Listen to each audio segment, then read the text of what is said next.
Hello friends, welcome back in TYBA class in the subject of Indian economy since 1980 अर्थात 1980 नंतरच्या भारतीय अर्थव्यवस्थेच्या व्याख्यानामध्ये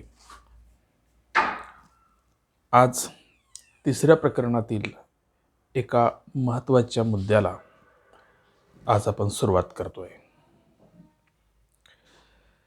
हा मुद्दा म्हणजे भारतीय अर्थव्यवस्थेची जागतिकीकरणाकडे होत असणारी वाटचाल। त्यामुळे अगोदर आज भारतरत्न बाबासाहेब डॉक्टर भीमराव रामजी आंबेडकर यांचा 64वा महापरिनिर्वाण दिन आहे। डॉक्टर बाबासाहेब आंबेडकरांचं एक अर्थतज्ञ म्हणून भारतीय अर्थव्यवस्थेमध्ये स्वातंत्र्यपूर्व काळापासून फार मोठं योगदान आहे। प्रॉब्लेम ऑफ रुपी या त्यांच्या संशोधन ग्रंथाच्या आधारावर भारताच्या मध्यवर्ती बँकेचा आणि एकूणच विदेशी चलन व्यवहाराच्या संदर्भातला फार मोठा प्रभाव दिसून येतो। बाबासाहेब एक चांगले अर्थतज्ञ, अभ्यासक अर्थशास्त्राचे होते। बरेचसे त्यांच्या अभ्यासाचा जो विषय आहे तो अर्थशास्त्राचाच होता प्रामुख्याने, पण त्यांची ओळख एक अर्थतज्ञ न बनता भारताच्या राज्यघटनेचा शिल्पकार म्हणून सगळ्या जगाला झालेली दिसते। पण आपण अर्थशास्त्राचे विद्यार्थी म्हणून बाबासाहेबांच्या या अर्थशास्त्रीय संशोधनाबद्दल आणि एकूणच त्यांच्या लिटरेचरबद्दल जाणून घेणं आपल्यासाठी फार महत्त्वाचं आहे। मित्रो, या महापरिनिर्वाण दिनाच्या निमित्तानं आज आपण सर्वजण त्यांच्या कार्याबद्दल, त्यांच्या अभ्यासाबद्दल एक विद्यार्थी म्हणून त्यांच्या प्रती कृतज्ञता व्यक्त करू, त्यांना अभिवादन करू आणि आज आपल्या व्याख्यानाला सुरुवात करू। भारतीय अर्थव्यवस्थेची जागतिकीकरणाकडे होणारी जी वाटचाल आहे, या वाटचालीला आज जवळपास 30 वर्षाचा कालखंड संपन्न झालेला दिसतो। जागतिकीकरणाचा अभ्यास करण्यासाठी आपल्याला त्यांच्या काही कन्सेप्ट समजून घेणं महत्त्वाचं असतं, जसं की खाजगीकरण, उदारीकरण आणि नंतर जागतिकीकरण किंवा जागतिकीकरणाची प्रक्रिया पूर्ण होण्यासाठी खाजगीकरण आणि उदारीकरण हे त्याच्या प्रमुख अटी असतात। आणि म्हणून नेमकं खाजगीकरण आणि उदारीकरण म्हणजे काय आणि जागतिकीकरण म्हणजे काय यांच्या व्याख्या आपल्याला अभ्यासाव्या लागतात। विविध तज्ञांनी याबाबत आपली मतं नोंदवलेली आहेत, परंतु त्याआधी जागतिक पातळीवर बहुतांशी देशांनी म्हणजेच 1970च्या दशकापासून आर्थिक सुधारणांचा कार्यक्रम हाती घेतल्याचं दिसून येते। आर्थिक सुधारणांची खरी सुरुवात अमेरिकेचे माजी अध्यक्ष रोनाल्ड रीगन आणि ब्रिटनच्या पंतप्रधान श्रीमती मार्गारेट थॅचर यांनी केलेली दिसते। त्यांच्या या यशाने प्रभावित होऊन युरोपातील अनेक देशांनी आर्थिक सुधारणांचा कार्यक्रम हाती घेतला। अर्थात याचा प्रभाव चीनसारख्या कम्युनिस्ट राष्ट्रावर सुद्धा झालेला दिसतो। कम्युनिस्ट राष्ट्र म्हटली की भांडवलवादाला प्रखर विरोध करणारी राष्ट्र, त्यांची विचारसरणी म्हणजे कामगारांच्या धोरणाला केंद्रस्थानी ठेवणारी असते। पण तरीसुद्धा आर्थिक सुधारणांच्या या कार्यक्रमाने चीनसारख्या कम्युनिस्ट राष्ट्राला सुद्धा प्रभावित केलेलं दिसते। आणि चीनने जागतिकीकरणाचा फार मोठा लाभ घेतल्याचं आपल्याला आतापर्यंतच्या 30 वर्षाच्या कालखंडामध्ये दिसून आलेला आहे. आर्थिक सुधारणांचा हा कार्यक्रम मी सांगितल्याप्रमाणे खाजगीकरण, उदारीकरण, जागतिकीकरण आणि बाजारीकरण या प्रमुख साधनांच्या मार्फत अस्तित्वात आणला जातो. जगातील ज्या ज्या देशांनी आर्थिक सुधारणांचा कार्यक्रम हाती घेतला, त्या त्या देशांच्या अर्थव्यवस्थांमध्ये आमूलाग्र बदल घडून आलेला दिसून येतो. या आर्थिक सुधारणांच्या कार्यक्रमामध्ये आंतरराष्ट्रीय स्तरावरील महत्त्वाच्या संस्थांनी सहभाग नोंदवून या कार्यक्रमाला गतिमानता आणलेली दिसते. या आंतरराष्ट्रीय संस्थांमध्ये प्रमुख भूमिका जी आहे ती आंतरराष्ट्रीय नाणेनिधी, इंटरनॅशनल मॉनिटरी फंड, जागतिक बँक, ज्याला आपण international bank for reconstruction and development असं सुद्धा म्हणतो, त्यानंतर जागतिक व्यापार संघटना, वर्ल्ड ट्रेड ऑर्गनायझेशन आणि विविध देशातील बहुराष्ट्रीय कंपन्या यांची भूमिका फार महत्त्वाची राहिलेली आहे.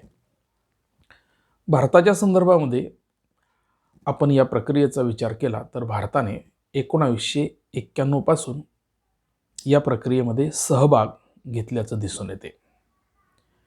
अर्थात 1950 पासून तर 1990 पर्यंत भारतीय अर्थव्यवस्थेचा जो प्रवास आहे तो मिश्र इकॉनॉमीच्या आधारावर तयार केलेल्या धोरणांच्या माध्यमातून झालेला दिसतो. या 40 वर्षाच्या कालखंडामध्ये भारतामध्ये अनेक प्रकारच्या मूलभूत गोष्टी झालेल्या दिसून येतात. आर्थिक विकासाचा बऱ्यापैकी वेग या धोरणांमधून आपल्याला झालेला आहे असं दिसून येतो. परंतु या कालखंडामध्ये जगातल्या विविध देशांमध्ये विकासाच्या धोरणांमध्ये फार मोठे बदल झालेले दिसतात आणि या धोरणांची अंमलबजावणी किंवा या धोरणांचा स्वीकार, आंतरराष्ट्रीय परिस्थितीचा झालेला बदल वेळीच भारतीय अर्थव्यवस्थेने स्वीकारला नाही. त्यामुळे जगाच्या तुलनेमध्ये भारतीय अर्थव्यवस्था मागे पडल्याचं चित्र दिसून आलं. भारतीय अर्थव्यवस्था अनेक प्रकारच्या आर्थिक संकटांमधून या कालखंडामध्ये जात असताना दिसून आली आणि त्यामुळे आर्थिक संकटांमध्ये प्रामुख्याने विदेशी चलनाच्या गंगाजळीचा प्रश्न असेल, देशांतर्गत महागाईचा प्रश्न असेल, देशांतर्गत विविध वस्तू आणि सेवांच्या भांडवली उत्पादन तंत्रांच्या टंचाईचा प्रश्न असेल, आंतरराष्ट्रीय पातळीवर तेलाच्या संकटातून निर्माण झालेल्या तेलाच्या वाढत्या किमतींचा भारतीय अर्थव्यवस्थेवर होत असणारा विपरीत परिणाम असेल, व्यवहार तोलामध्ये मोठ्या प्रमाणात येणारी जी तूट आहे ती भारतीय व्यवहार तोलाच्या संदर्भात फार गंभीर अशी दिसते, ज्यामध्ये वित्तीय तुटीचा फार मोठा परिणाम भारतीय अर्थव्यवस्थेवर झालेला दिसतो. 2 ते 3 महिन्यापर्यंत पुरेल एवढीच परकीय गंगाजळी आपल्या देशाकडे उपलब्ध होती आणि येणारा काळ हा फारच आपल्यासाठी एक भयानक असं स्वरूप घेऊन येणारा दिसत होता. त्यामुळे आपल्याला नाईलाजास्तव का असेना खाजगीकरणाला प्राधान्य देणं अपरिहार्य झालं आणि भारतीय अर्थव्यवस्थेची आतापर्यंतची विकासाची जी व्यूहरचना होती, जे स्ट्रक्चर्ड होतं, त्या स्ट्रक्चरमध्ये बेसिक बदल करणं भारतीय अर्थव्यवस्थेला अपरिहार्य झाल्याचं दिसते. त्याचाच परिणाम म्हणून या परिस्थितीमध्ये जागतिक परिस्थितीत किंवा जागतिक स्तरावर भारताच्या पत सुद्धा फार लयास जाण्याची शक्यता निर्माण झाली होती आणि त्यामुळे 1991मध्ये रिझर्व्ह बँकेने बँक ऑफ इंग्लंडकडे सोनंसुद्धा गहाण ठेवलं. त्यातून 60 कोटींची उचल इंग्लंडच्या बँकेकडून आपल्याला घ्यावी लागली. यात भारत सरकारने 20 टन सोनं पुनर्खरेदीच्या अटीवर विक्री केलं. रिझर्व्ह बँकेने 47 टन सोनं गहाण ठेवलं. तसंच जानेवारी 91मध्ये नाणेनिधीकडून 1800 दशलक्ष डॉलरची मदतसुद्धा घेतली. जून 91मध्ये परकीय चलनाचा साठा 1900 दशलक्ष डॉलरपर्यंत कमी झाला. जसं मी सांगितल्याप्रमाणे जेमतेम 2-3 आठवडे पुरेल एवढंच परकीय चलन आपल्याकडे जमा होतं. आणि म्हणून ही परिस्थिती स्वर्गीय चंद्रशेखरजी पंतप्रधान असतानाची होती. दरम्यानच्या काळात तेही सरकार पडलं आणि नवीन सरकार नरसिंहराव पंतप्रधान झालेत नवीन सरकारमध्ये. आणि अर्थमंत्री माजी पंतप्रधान मनमोहन सिंग हे त्या सरकारचे झाले. आणि 91मध्ये त्यांनी जागतिक बँकेकडून विविध अटी शर्तींच्या आधारावर भारतीय अर्थव्यवस्थेला सावरण्यासाठी मदत मागितली. आणि त्यासाठी जागतिक बँकेने आणि IMFने फार मोठ्या अटी भारतासाठी घातल्या. त्या अटींचा परिणाम म्हणजे भारतामध्ये लादलं गेलेलं जागतिकीकरणाचं स्वरूप. म्हणजेच भारताच्या स्थिरीकरण आणि संरचनात्मक संयोजन कार्यक्रम या त्या अटींचा भाग होता. Stabilization and structural adjustment programs या कार्यक्रमाचं 3 भाग व 3 भागांमध्ये या कार्यक्रमाचं स्वरूप होतं.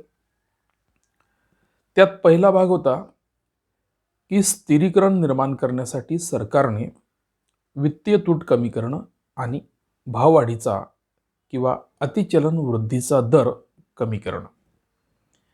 यासाठी सरकारने सार्वजनिक खर्चात कपात करून सार्वजनिक उपक्रमातील सरकारी भांडवली वाटा कमी करून खाजगीकरणाला त्यात प्रोत्साहन देणं.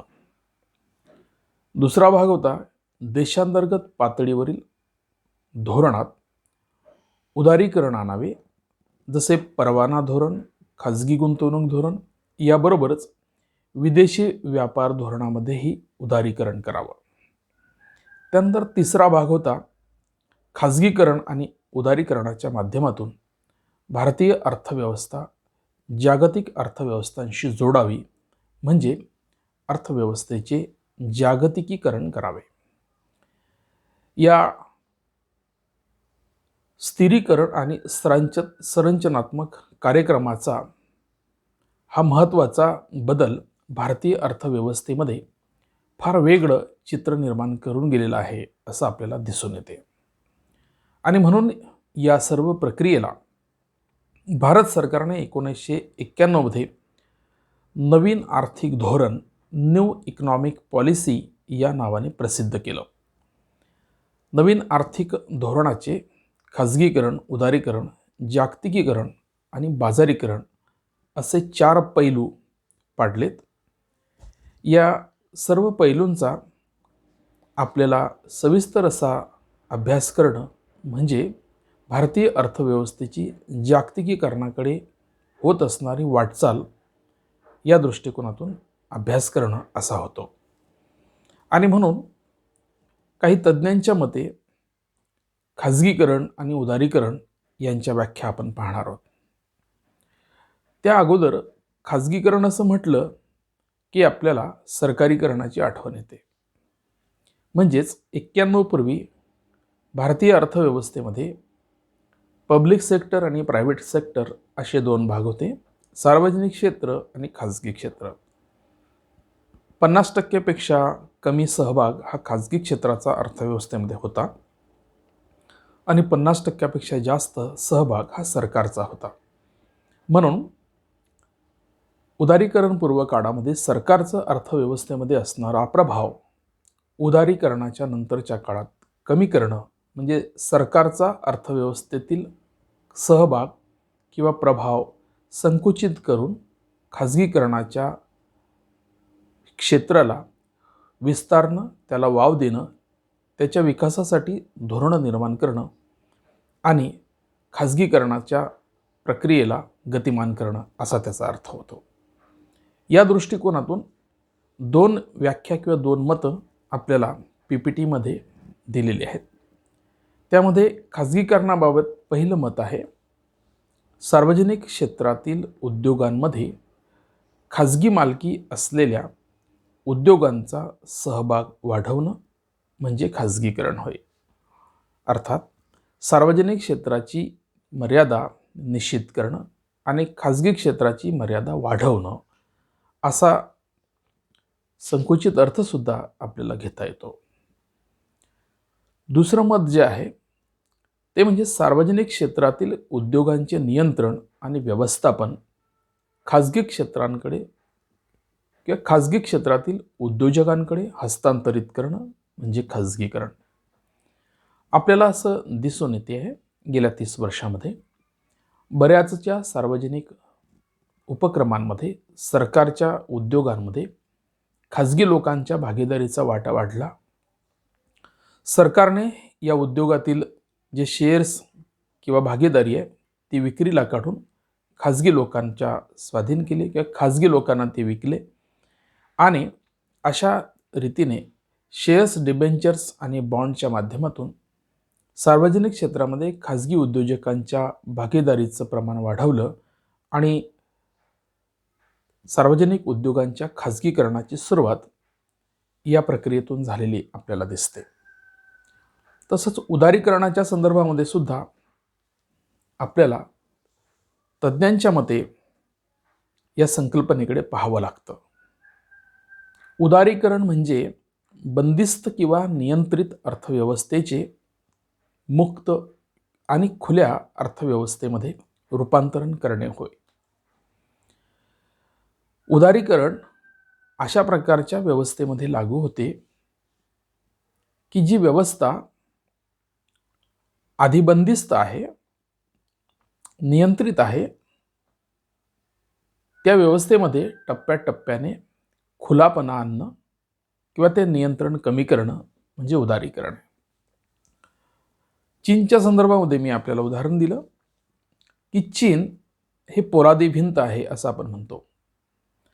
कम्युनिस्ट विचारसरणीच्या तत्वावर तिथले आर्थिक स्ट्रक्चर जे आहे ते उभं आहे. इकॉनॉमिकल स्ट्रक्चर, इकॉनॉमिकल पॉलिसी ज्या आहेत त्या त्यावर उभ्या आहेत. याचा अर्थ तिथे भांडवलशाहीचा शिरकाव नसतो. संपूर्णतः समाजवादी विचारसरणी किंवा कम्युनिझम जो आहे, साम्यवाद आहे, तो भांडवलशाहीच्या 100% विरोधी असतो. परंतु म्हणून तिला नियंत्रित आणि बंदिस्त अर्थव्यवस्था असं म्हटलं गेलं. भारतामध्ये सुद्धा मिश्र अर्थव्यवस्थेच्या माध्यमातून लोकशाही समाजवाद आपण निर्माण करण्याचा प्रयत्न केला. त्यासाठी सरकारने विविध प्रकारच्या क्षेत्रांच्या राष्ट्रीयकरणाची सुरुवात केली. जिथे जिथे अर्थव्यवस्थेमध्ये सरकारचा प्रभाव जाणवतो तिथे तिथे मर्यादित प्रमाणामध्ये समाजवाद आहे असं आपल्याला सांगता येतं. आणि जिथे जिथे खाजगीकरणाच्या उद्योगांना, खाजगीकरणाच्या नीतीला सरकारने प्रोत्साहित केलं असतं तिथे मात्र भांडवलशाही अर्थव्यवस्था आहे असं म्हणता येतं. मिश्र अर्थव्यवस्थेचं स्वरूपच समाजवादी आणि भांडवलशाही अर्थव्यवस्थांच्या चांगल्या वैशिष्ट्यातून निर्माण झालेलं आहे असं म्हणता येतं. आणि म्हणून उदारीकरणाच्या संकल्पनेकडे पाहत असताना ज्या ज्या ठिकाणी सरकारची अर्थव्यवस्था बंदिस्त होती ती बंदिस्त अर्थव्यवस्था आपण खुली केली आणि म्हणून त्याला उदारीकरणाची संकल्पना किंवा उदारीकरण असं म्हटलं गेलं. म्हणजेच सरकारी उपक्रमांमध्ये खाजगीकरणाची सुरुवात करणं किंवा खाजगी उद्योजकांना त्या उद्योगांमध्ये भागीदार बनवणं म्हणजे सरकारने त्या संदर्भात केलेले जे नियम होते ते नियम सरकारने शिथिल केले. विदेशी उद्योजकांना गुंतवणुका करण्यासाठीचे कायदे बनवले. विदेशी गुंतवणुका ज्या ठिकाणी करायच्या आहेत त्या ठिकाणी सुद्धा त्यांना जमीन, पाणी, वीज, रस्ते, देशांतर्गत काही कायदे असतील तर त्यांना अडसर असणारे कायदे असतील तर ते रद्द केले, त्याच्यामध्ये सुधारणा केल्या. लायसनिंग पद्धती असेल, जी सरकारच्या लालफितीमध्ये जास्त प्रभावित होती, तिला मुक्त केली. अशा अनेक प्रकारच्या कन्सेप्टमधून उदारीकरणाची कन्सेप्ट बाहेर येत असते. म्हणून उदारीकरण ही बंदिस्त किंवा नियंत्रित अर्थव्यवस्थेला मोकळं करणं, खुलं करणं असा अर्थव्यवस्थामधला कन्व्हर्शनचा पार्ट जो आहे तो रूपांतरण करण्याचा पार्ट आहे, की नियंत्रित किंवा बंदिस्तकडून खुली अर्थव्यवस्था तयार करणं म्हणजे उदारीकरण आहे. म्हणजेच खाजगीकरण आणि उदारीकरण या ज्या दोन प्रक्रिया आहेत ह्या जागतिक अर्थव्यवस्थेला जोडणाऱ्या आहेत. म्हणजे जागतिकीकरणाशी जोडणं याचा अर्थ असा झाला की आंतरराष्ट्रीय व्यापारामध्ये सहभाग नोंदवणाऱ्या बहुतांशी देशांच्या अर्थव्यवस्थांमध्ये खाजगीकरण आणि उदारीकरण ही प्रक्रिया एका तत्वाने, एका नियमाने, एका चौकटीने राबवणं आणि एका प्लॅटफॉर्मवर या तत्वांच्या अनुषंगाने सर्व देश एक समान राहणं, त्यातून जागतिकीकरणाचा एकत्रितरित्या असा प्रवास सगळ्या जगातले देश करत असतात आणि म्हणून त्याला जगाची किंवा सगळ्याच देशांची जागतिकीकरणाकडे वाटचाल होत आहे असं आपल्याला म्हणता येतं. भारतही त्याला अपवाद नाही असं आपल्याला म्हणता येईल. म्हणजे जागतिकीकरणाचे दोन महत्त्वाचे पैलू आहे किंवा दोन महत्त्वाच्या अटी आहे, खाजगीकरण आणि उदारीकरण. त्या पूर्ण झाल्याशिवाय आपल्याला जागतिकीकरणाची प्रक्रिया पूर्ण करता येत नाही. आता जागतिकीकरणाच्या नेमक्या तज्ज्ञांच्या दृष्टिकोनातून कोणत्या व्याख्या आहे त्याची पण आपण माहिती करून घेऊया. स्टिग्लज या अर्थतज्ज्ञाच्या मते जागतिकीकरण हे एक जगातील विविध देश आणि नागरिक यांचे घनिष्ठ समन्वयन आहे, जे वाहतूक आणि दळणवळण साधनांच्या खर्चातील कपातीमुळे घडून आलेले आहे. याचा परिणाम म्हणून वस्तू व सेवांच्या प्रवाहातील कृत्रिम अडथळे समाप्त झाले आणि सीमावरून लोकांचे येणे जाणे वाढले. म्हणजे स्टिग्लजच्या व्याख्येमध्ये सुद्धा आपण बंदिस्त किंवा नियंत्रित अर्थव्यवस्था या अर्थाने खुली करतो आहे. लोकांचा जो सीमेवरचा येण्या जाण्याचा कंट्रोल होता तो आपण ओपन केला. म्हणजे व्यापाराच्या दृष्टिकोनातून जगातला कोणताही देश कोणत्याही देशामध्ये आपल्या वस्तूंची विक्री करू शकतो किंवा आपल्याला आवश्यक असणाऱ्या वस्तूंची खरेदी करू शकतो. म्हणजे व्यापारामध्ये येणारे सर्व अडथळे, बंधनं, कायदे शिथिल करणं हे स्टिग्लरच्या व्याख्येमध्ये आपल्याला दिसून येते. त्याबरोबर टॉम जी पाल्मर यांचं मत असं आहे, जागतिकीकरण म्हणजे विनिमय दरावरील नियंत्रणाचा ऱ्हास आणि त्याचा परिणाम म्हणून निर्माण झालेले उत्पादन आणि विनिमयाचे जलद एकीकरण होय. संदर्भ तोच आहे, अर्थ तोच आहे स्टिग्लजच्या आणि पाल्मरच्या व्याख्येमध्ये, की विनिमय दर जो दोन देशांच्या मध्यवर्ती बँकांनी ठरवलेला असतो त्यावरील नियंत्रण बाजूला करून मागणी आणि पुरवठ्याच्या ओपन मार्केटमध्ये हे दर ठरवायचे आहे. म्हणजे जगातल्या प्रत्येक देशाच्या मध्यवर्ती बँकेने नियंत्रण करण्याचं, विनिमय नियंत्रणाचं जे धोरण असते ते फ्री करायचं आहे आणि हा दर खुल्या बाजारामध्ये ठरवून देण्यासाठी किंवा ठरवण्यासाठीची परिस्थिती निर्माण करायची आहे. आणि त्याचा काय परिणाम होईल? उत्पादनावर होईल आणि विनिमयावर होईल. म्हणजे विनिमय दर हे जर मोकळे केले तर आपल्याला जागतिकीकरणाची प्रक्रिया सुलभ पद्धतीने राबवता येऊ शकते. तिसरं जे मत आहे तो नोम चोमस्कींचं. त्यांच्यामध्ये आर्थिक जागतिकीकरणाचे नव उदारीकृत रूप म्हणजे जागतिकीकरण होय. जागतिकीकरणाचे नव उदारीकृत रूप, हे उदारीकरणाचं रूप म्हणजे बंधनमुक्त अर्थव्यवस्थांचा संचार असं चोमस्कीला म्हणायचं आहे.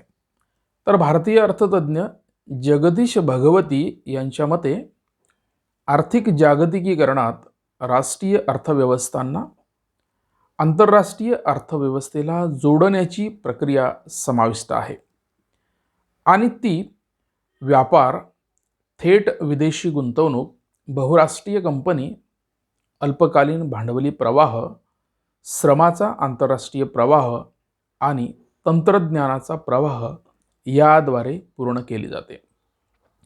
वरील 3 तज्ज्ञांच्या व्याख्यांमध्ये जेवढी स्पष्टता नाही तेवढी जगदीश भगवतींनी आपल्या जागतिकीकरणाच्या व्याख्येमध्ये ती दिलेली आहे. नेमकं जागतिकीकरण कसं होणार आहे तर या संदर्भामध्ये त्यांनी व्यापारात आणि थेट विदेशी गुंतवणूक, बहुराष्ट्रीय कंपन्या, अल्पकालीन भांडवली प्रवाह, श्रमाचा आंतरराष्ट्रीय प्रवाह आणि तंत्रज्ञानाचा प्रवाह जगातल्या प्रत्येक देशामध्ये ये जा करणार आहे आणि ज्या ज्या गोष्टींची कमतरता विकासाच्या प्रक्रियेमध्ये ज्या ज्या देशाला असेल त्या त्या गोष्टी त्या त्या देशाला या प्रक्रियेतून सहज विना अडथळे उपलब्ध होऊ शकतील आणि तेव्हाच खऱ्या अर्थानं ते जागतिकीकरण आहे किंवा जागतिकीकरण झालं आहे असं म्हणता येईल. मित्रहो, अशा रीतीने आपल्याला जर खाजगीकरण, जागतिकीकरण, उदारीकरण या 3 कन्सेप्ट समजल्या, या 3 कन्सेप्ट जगातल्या विविध देशांनी आपल्या आर्थिक धोरणाचा भाग बनवल्या आणि त्यानुसार आपली नवीन आर्थिक धोरणं जी जगातल्या इतर देशांच्या आर्थिक धोरणांशी जुळतील, ज्याच्या माध्यमातून सर्वच प्रकारच्या आदानप्रदानाला सुलभता येईल, सर्वच प्रकारचं आदानप्रदान हे निर्बंध मुक्त असेल, कोणत्याही प्रकारच्या नियंत्रणाविना जगातल्या प्रत्येक देशाला या जागतिकीकरणाच्या संधींचा फायदा घेता येईल, तेव्हा खऱ्या अर्थानं हे जागतिकीकरण त्या त्या अर्थव्यवस्थेला पूरक ठरलेलं आहे असं म्हणता येईल. आता हे खरंच जी प्रक्रिया गेल्या 30 वर्षापासून आंतरराष्ट्रीय स्तरावर राबवली जात आहे, त्याचा खरंच परिणाम हे धोरणं ठरवण्याच्या अगोदर जी उद्दिष्ट निश्चित केली होती त्या उद्दिष्टांची पूर्ती खरंच झाली आहे का?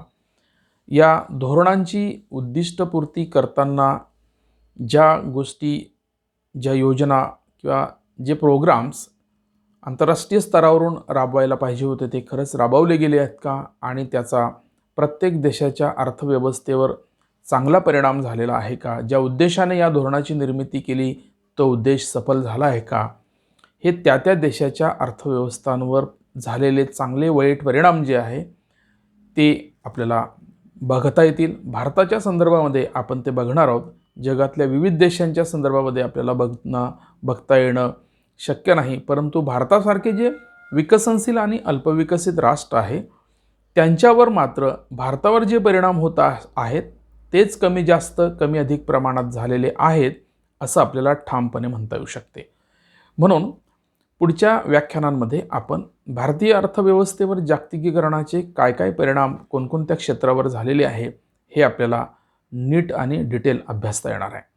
कारण कोणतीही व्यवस्था जेव्हा रुजवायची असते तेव्हा त्याच्या आधीची जी व्यवस्था असते त्या व्यवस्थेमध्ये आपल्याला खूप मोठे बदल करावे लागतात आणि ते बदल करत असताना त्या व्यवस्थेशी संबंधित असणाऱ्या सर्वच घटकांवर त्याचे कमी अधिक चांगले वाईट परिणाम होत असतात. त्या चांगल्या वाईट परिणामांचा विचार करून आपल्याला नवीन व्यवस्थांची निर्मिती करायची असते आणि त्या मागच्या व्यवस्थांमध्ये झालेलं जे डॅमेज असते ते नवीन व्यवस्थातून भरून काढण्याची अपेक्षा असते. ते व्यवस्थापन आपल्याला करता आलं आहे का? ते डॅमेजेस आपल्याला भरता आले आहे का? भारतीय अर्थव्यवस्थेची जुनी दुखणी जी होती ती नवीन धोरणातून आपल्याला निर्मूलन करता आली आहे का? या सर्व बाबींचा चौकस असा अभ्यास या धोरणाच्या माध्यमातून आपल्याला करता येऊ शकतो. मित्र, पुढील व्याख्यानामध्ये आपण जागतिकीकरणाचे विविध पैलू जे आहेत भारतीय अर्थव्यवस्थेच्या दृष्टिकोनातून ते अभ्यासणार आहोत. तोपर्यंत आपण आज इथंच थांबतोय. दुसऱ्या व्याख्यानामध्ये भेटूया. तोपर्यंत आपण घरी आहात, घरीच राहा. कोरोनामुक्त भारतासाठी आपली लढाई फार महत्त्वाची आहे. कोरोना वॅक्सिन येत आहे. परंतु ते आता कशा पद्धतीने वितरित होऊन लोकांपर्यंत येणार आहे याच्या संदर्भात सुद्धा आपली नजर असली पाहिजे. आपल्या गावापर्यंत, आपल्या घरापर्यंत, आपल्या कुटुंबापर्यंत ही लस शासन कशा पद्धतीने आणेल यासाठी सुद्धा आपण चौकस असणं गरजेचं आहे. यासाठी आपण चौकस राहा. मित्र, इथेच आपण थांबतोय. थँक्यू.